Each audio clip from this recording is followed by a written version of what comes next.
What's up, everybody, and welcome back to All the Things Sorta True, the alcohol-fueled chapter-by-chapter reread of the Sorta True series with a boob bottle of craft brew on the side.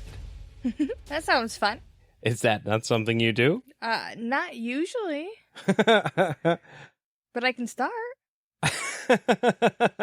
Just checking. I'm Nate. And I'm Jade.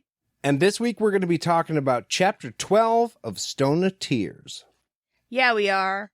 But first, I just wanted to mention that this past weekend was our 12th anniversary, so we're kind of celebrating a little bit still today. Happy anniversary, baby. Happy anniversary. So, cheers to us. Yay! You need more beer. I do need more beer. It's not a way to start a podcast. No, it's not. Also, we wanted to bring up that Into Darkness is being released on June 30. That is 8 days away from the recording of this episode, and I can't wait. It's like the final summation. Big arm movements, guys. Climax? Yeah. Yeah, no, I think it'll be good. Plus, we did mention that we are going to maybe do like a mini-series of some sort. Oh, yeah. I think we got to do a Patreon on that. Yeah, so I'm looking forward to that too. I know that some people already got their hands on that book, so we are a little bit jealous because we do not have it yet. I know who you are on Facebook, and I silently cursed your name. No, I'm kidding. I'm very happy for the people that get to read them early. I can't go onto the official Terry Goodkind, like, Sorta Truth Facebook page right now because spoilers are just too possible, and I cannot risk knowing. I do think those groups are usually pretty good at keeping a lid on some of the spoilers. And if somebody does get something through, a lot of people usually get on there and are like, hey, you should not do that. I mean, they're generally pretty cool about it, yeah. Oh man, if because with my luck, it's going to be the day where I'm like, I'm going to go check out this Facebook page. And then there it'll be. And you can't unsee it. Once you see it, you're like, oh no. You have to read to find out for sure, but... Oh no, it's like when our son spoiled one of the last Star Wars movies for us. That was a bad day. Oh, him? He dies. What? Oh, I thought you meant our son. Yeah, he's dead to us too. Can't rightfully ruin Star Wars, be a part of this family. But I think that's all we have, so I think we're going to jump right into the chapter. So, in the last chapter, we left with Kahlan and Richard noticing something in the grass headed in their direction. The beginning of this chapter reveals that thing in the grass is Samuel. Call him. Yes. I was going to say it's not a Skreeling, and that totally... like, wait, what? It's not a who? It is Sam. He tells him that Shota is back at the village, the one you guys just left, like, not really that long ago, but all day. If he doesn't come back right now, she'll kill everybody there. Like, they need another thing to deal with right now. And they almost hesitate. Kahlan is like, really? And Richard asks her, do you doubt it? Like, yeah, she'll probably kill a whole bunch of people. We should go. So, just so we're clear, we're pretty sure that Shota has a potential to be a serial killer, and nobody's flinching. They're all just like, oh yeah, that's the type of person that we're dealing with. Just a little bit unhinged. Like, do you think she wouldn't? No, she totally would. Yeah, we'd better go check this out. Just to be clear, when we were dealing with somebody like that in the last book, we were like bent against them and wanted them dead. This person, however, freaks everybody out. So it's like, okay, she's fine. Let's just do what she says. She helped our heroes out, so she gets a pass, is what you're saying. Yeah. But because of who she is, Kahlan is worried that Shota is going to hurt Richard. And Richard is he's pretty confident that, like, no, Shota likes me. She doesn't want to hurt me. Yeah, she claimed that I was going to die if I came into the Reach. She fucking followed me here. Bitch likes me. I'm not worried. And I also feel like Shota is not one to forget a promise like that. So if Richard had gone back to the Reach, he probably would have regrettably done it, but still done it because I fucking told you, dude. Yeah, it was a test. You failed. But now Shota is meeting Richard, I mean, kind of on her terms, but on his territory. So it's a little more evenly matched. Yeah. But also, at this point, when Richard is all like, no, Shota likes me, Kahlan pulls out her PG card and, like, slaps it on the table real hard. Her psycho girlfriend card, in case you forgot. I was going to say, I know what that is now. She says, Shota better keep her fucking hands off of you, no matter what. Oh, and also no snakes. Yeah. Like they're in any position to make fucking demands right now. Like, I don't know what she wants either, Kahlan. I doubt Sam is going to tell her. So, like, we just have to go. She literally has us by the balls, as proven by the fact that we are walking back behind her little golem dude without any real prompting. Like, she knows she has us. Yeah, we're not tied or bound. There's no sword sticking us. We're going because, like, she knows we're going to. Yeah. Because we have to. Yeah, we have no other options. Because we are not pieces of shit, we have to do what this little creep says. And when they get back to the village, all the mud people are being protected by the hunters. They're in the southern end of, like, the common field, which I imagine as the common area between all the houses and stuff. Maybe that's where they grow some of their crops and stuff there too. But they're all being kind of fenced in by the hunters. And they are terrified of Shota. Nobody wants anything to do with this crazy witch lady. Sam leads them to the spirit house. And that's where, supposedly, she has set up shop. Right. And if I was Richard and Kahlan, I would be, like, super tired of these chicks just showing up in the spirit house and demanding Richard's attention. Especially with Kahlan, like, half-cocked and ready to go off. And these girls already. You know there's just going to be outside the bar drama. Yeah.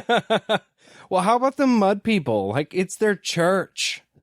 Right? People just keep coming in and fucking up their church, man. Like, hey, spirit house, we have a shed for all of this stuff. There's a meeting room too, but this is like the one you're not supposed to screw with.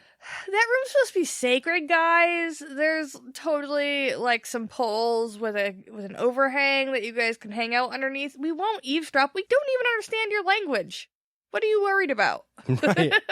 And I mean, not only are people going into their spirit house and just, like, fucking up the chi, the vibe, whatever they have going on in there, now she's gone into the spirit house and she's changed the inside of it too. There's a giant, imposing throne sitting on 3 giant marble platforms. And, like, Shota, right, is looking at Richard and Kahlan when they enter the room. And there's this giant snake, like, hanging above the thing above her, and it drops into her lap and just eyeball fucks Kahlan. It's a clear message, like, hey, remember the thing that happened? You know what she's saying? Fuck around and find out. Yeah. And also, I didn't say that you could come, so, yeah. Yeah, you weren't invited. We're already on bad terms, and now you've crashed my party. I am double peeved at you.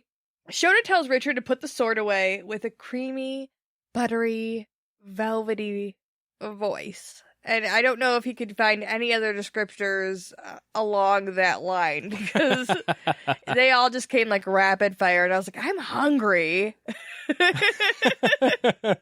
It sounded like velvet that was being rubbed the right way. And then, like, in a little bit, it mentions her being harsher. And he goes, now that is velvet being rubbed the wrong way. I was like, OCD man's dream, OCD man's nightmare. But she's not the only one that has a buttery, smooth, creamy voice. Richard is also using this smooth, creamy, buttery. That's all. Why do I like dairy? Is it cheesy cream? Yeah. Voice of his, and Kahlan is annoyed as hell that he's using that on Shota. Yeah. Like, he's trying to be smooth too. Because 10 minutes ago, he was cocky, like, she likes me. I got this shit handled. Don't worry. And now he's cooing to her, like, fuck you, Richard. Asshole. Use your gravel voice, like you use with the guys outside. Right. He doesn't get your soft voice. That's my voice. Clear your throat. You're a man. I don't know. Shota might like that too, actually. Let's not assume. Yeah. She makes Richard yelp and drop the sword, and she tells him again to put it away because he wasn't listening. So she does some weird thing where she, like, makes it hot or something. It doesn't really say, but that's what I assumed happened. Yeah. I mean, yeah. So then he picks it up, I imagine a little bit irritated and probably embarrassed, and, like, slides it back into his scabbard, probably super gently, right? Yeah, that would have been a real red cheek moment. Like, fine, I'll pick up my sword. Richard's a big dude, but the sword is the thing that makes you a real intimidating force. You know what I mean? So he's got the sword out and he's like, big dude, fucking magic sword. You're getting fucked up today. But then he drops it and he's got to, like, scoot around on the ground to pick it up. It just, it takes away the magic, you know?